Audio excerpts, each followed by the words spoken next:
Bəlkə də o yazıq nazirin heç nədən xəbəri yox. Amma onun adından istifadə edirlər ki, bu onun adamıdır, bu nə bilim kimin adamıdır, ay səsinizi çıxartmaq amanın günüdür. Olmaz, bunu eşitsinlər bu lazımlı qurumlar, boşu-boşuna adamlar gəlib onların adından istifadə edir. Buna bir əncam çəkilməlidir. Nərimanov rayonu Murtuza Nağıyev 2 küçəsi sakinləri Barometr TV-nin qaynar xəttinə müraciət edərək bildiriblər ki, MTK tərəfindən tikilən bina onların yolunu kəsib və gediş-gəlişdə əsas da ana yola çıxmaqda problem yaradır. Vətəndaşların sözlərinə görə təhlükəsizlik baxımından da ərazidə heç bir tədbir görülməyib. İcra hakimiyyətinə şikayətə getmişdik.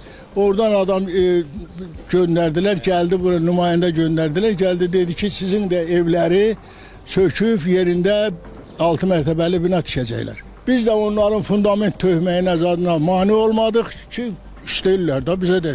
İndi deyirlər sizin binalara bizə verməyiblər və o əlavə gəlib bizim artıq binanın demək bu yarıdan 7 mərtəbəli bina tikirlər. Bizim şikayətimiz odur ki, bax bu binalarda bu Murtuz Nağıyev işini, sonra o Çernyavski'ne de onları bax bu fasını tikib bizə versinlər. Biz də istəyirik ki, bizim binalarımız təzə binalarla əvəz olunsun. Özür ki, bu binalar 61-ci ildə tikilən binalardır. Tökülüb, dağılıb gedir hamısı.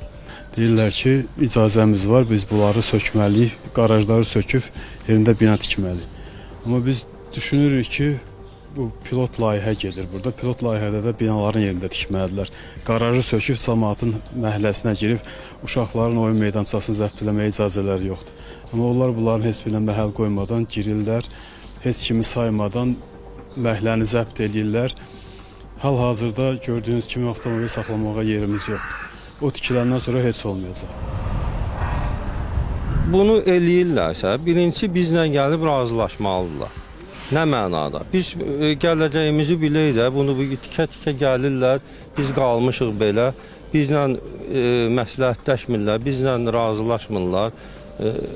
Gələcəkdə nə olacaq, bizim taleyimiz necə olacaq, heç bilmirik də. Prezidentin də Nazirlər Kabinetinin son çıxışında bu yeni tikililərlə bağlı demişdi ki, bu ara yolların, bu həyətləri zəbt eləməm də, belə məsələn, bunlar deyilir.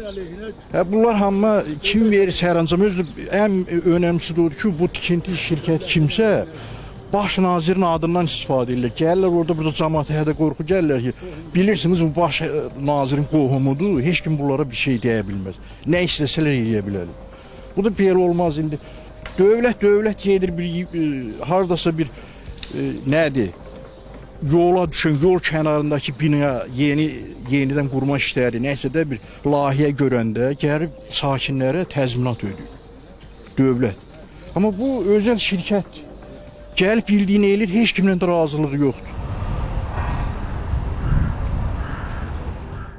Vətəndaşların şikayət etdiyi tikinti şirkəti ilə əlaqə saxlamağa çalışsaq da bu mümkün olmadı. Biz də üz tutduq Nərimanov rayon icra hakimiyyətinə. Oradan isə bildirdilər ki, məsələ ilə bağlı Dövlət Şəhərsalma və Arxitektura Komitəsinə müraciət etmək lazımdır. Komitədən isə dedilər ki, həmin ərazidə tikinti şirkəti tərəfindən istifadədə olan sahənin zəbt edilməsi ilə bağlı vətəndaşlardan daxil olan müraciətə yerində baxış keçirilib, iddiaların əsassız olduğu müəyyən edilib. Həmin ünvanda tikinti şirkətinə ayrılan torpaq sahəsində yerləşən köhnə dəmir qarajların razılaşdırılmış şəkildə köçürülməsi işlərinə başlanılıb. Bu cavabdan sonra belə məlum olur ki, vətəndaşların problemlə bağlı məhkəməyə üz tutmaqdan başqa çarəsi qalmır.